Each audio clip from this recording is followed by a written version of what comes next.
Looking back, I should have seen it coming.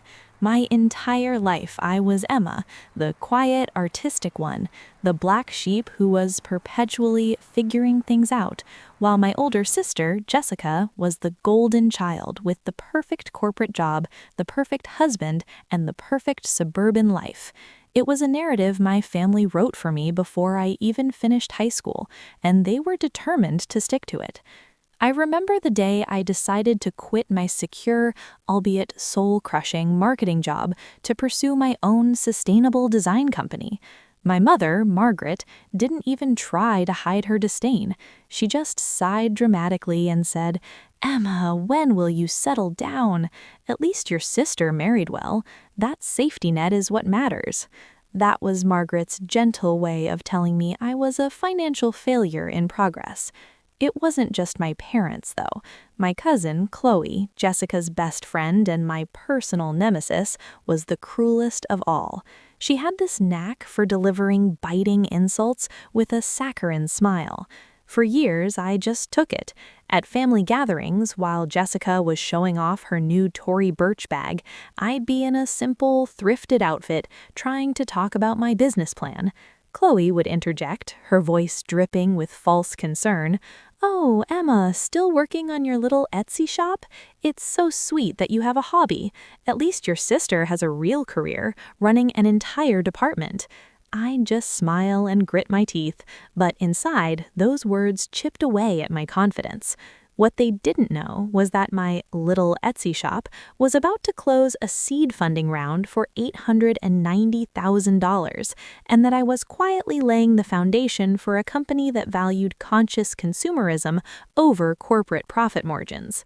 The one person who never made me feel small was my grandpa George. He was the one who bought me my first sewing machine and told me my designs had soul.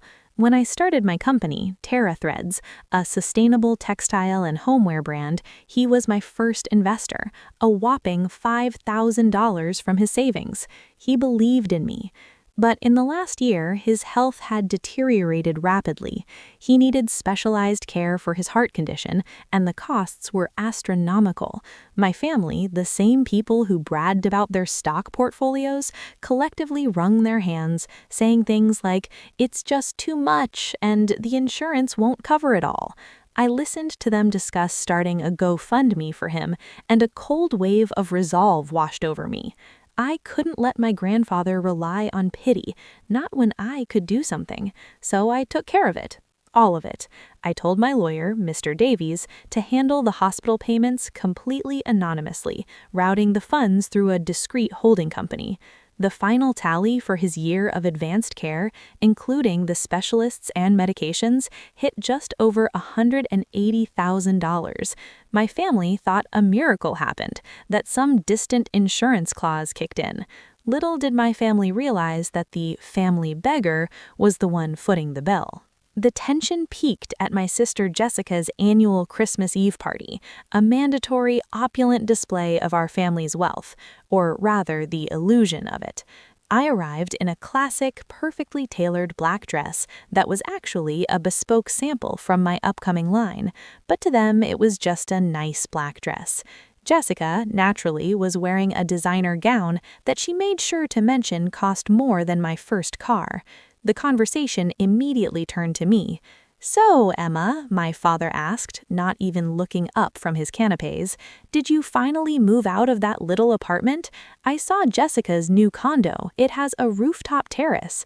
I smiled thinly. "The loft is exactly where I need to be right now, Dad. The location is perfect for the factory." My mother scoffed. "Factory, darling? You call your 2 sewing machines a factory?" Then Chloe chimed in, leaning in conspiratorially. "She's probably just sharing a studio with friends again, Margaret. Don't worry, one day she'll find a nice, stable man who can take care of her." I took a slow sip of water, trying to suppress the bubbling anger. "Actually, Chloe," I said, my voice calm, "I own the entire building. It has 3 floors and houses 12 industrial knitting looms." Jessica laughed, a sharp, dismissive sound. "Oh, Emma, you're so dramatic. Why do you always have to exaggerate? You're still single, aren't you?" The phone call I received that day would change everything, and I almost missed it. I excused myself to the rarely used study and checked my phone. It was Mr. Davies, my corporate lawyer. I took the call quietly, my heart pounding. "Miss Hayes," his voice was crisp and professional, "I have good news. The final contracts for the Series A round have been signed. The valuation is finalized at $23 million. Your personal stake is currently valued at approximately $4.8 million after vesting." I actually leaned against the wall, lightheaded. $4.8 million. I felt a profound sense of vindication, a quiet roar of triumph that was worlds away from the petty insults being hurled at me just moments ago. I thanked him, hung up, and stood there for a long moment, looking at my reflection in the dark window. The family Beggar was a multi-millionaire, and no one knew it. I had been keeping a secret that was about to come out. Why hadn't I told them? Partly because I knew they wouldn't believe it, and partly because I wanted the truth to hit them with the force of a tidal wave, not a gentle splash. The internal struggle was real. Should I reveal the truth? Wouldn't it be easier to just leave the party, go back to my little loft, and enjoy my millions in peace?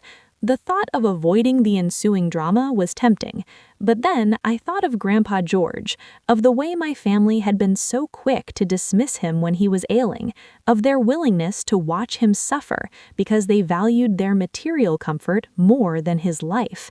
They had leveraged their perceived wealth against my self-worth for years. The desire for peace was strong, but the desire for justice, for a reckoning, was stronger. I smoothed the skirt of my dress and walked back out into the living room, a different woman than the one who had left 5 minutes prior. I was calm, not emotional. I was ready to play a different game. But fate, or perhaps just my family's terrible timing, had a different plan. Grandpa George passed away quietly in his sleep 3 weeks later.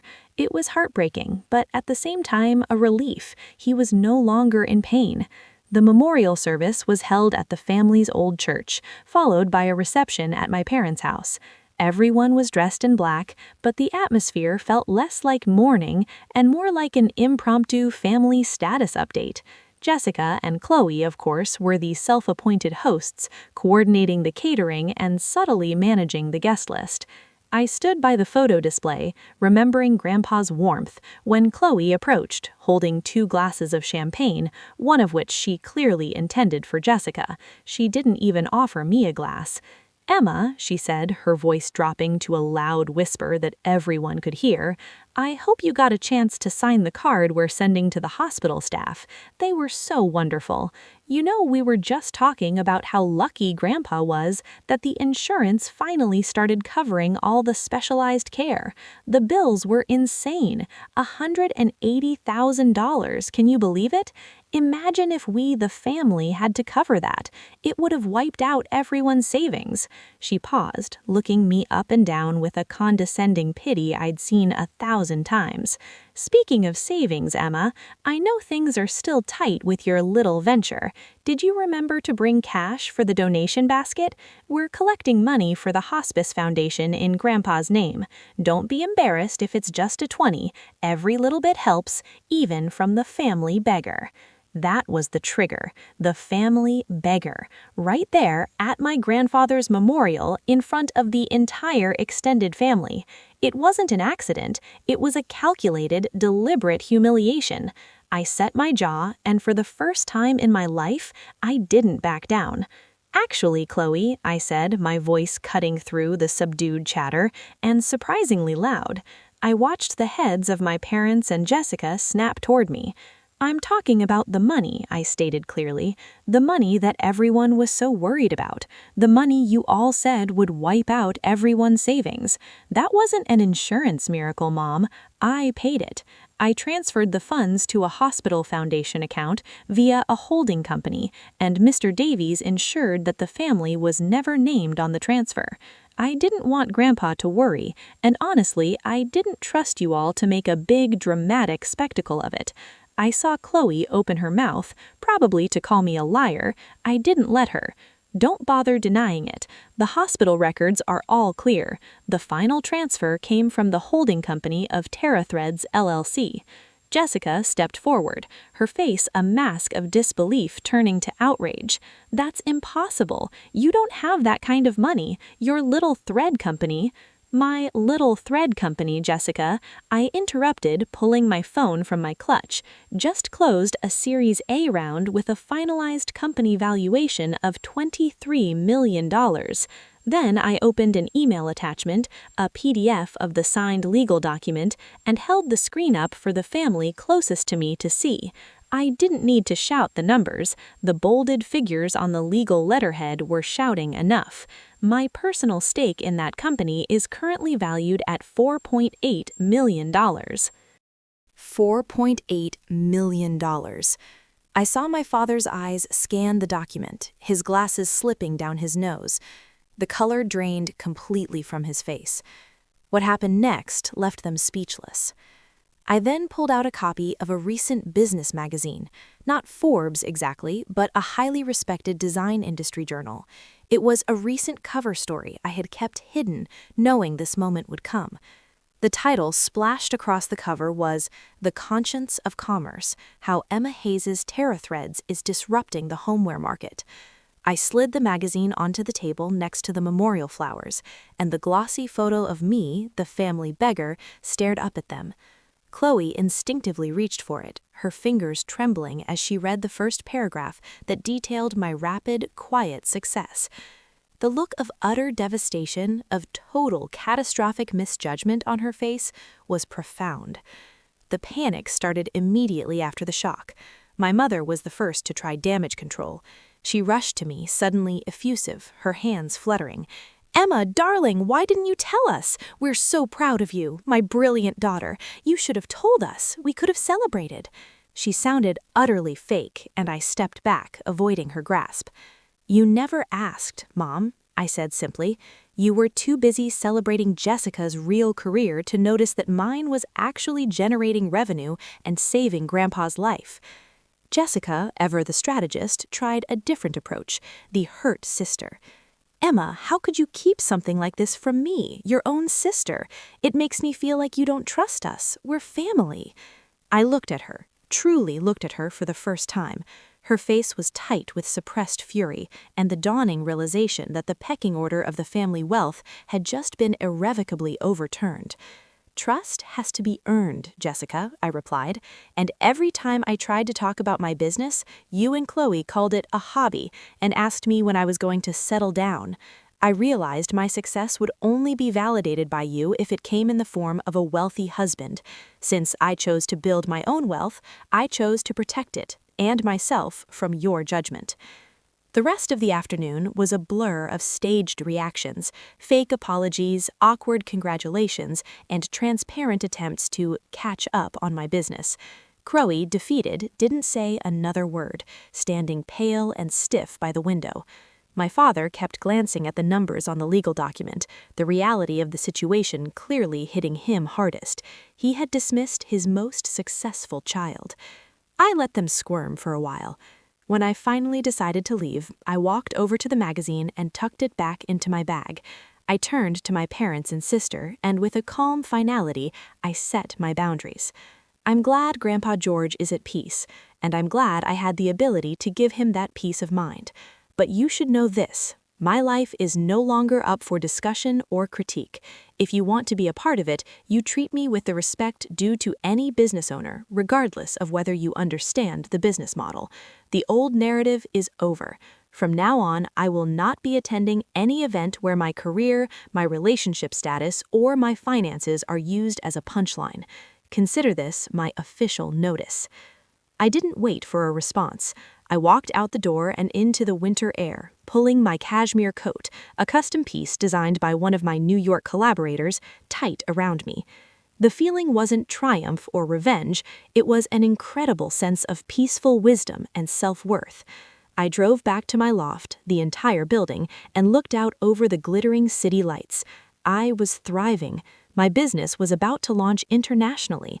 I had a team of 50 people who believed in the mission, and I had the profound satisfaction of knowing I had truly honored my grandfather. That was the real success. They had chased an idea of success, the perfect marriage, the corporate title, while I quietly built a legacy of my own design. I realized their validation was never what I needed. The only validation that mattered was the one I gave myself, and the one Grandpa George had given me with his $5,000 investment. Never let anyone else write your story, especially when you hold the pen and the bank account yourself.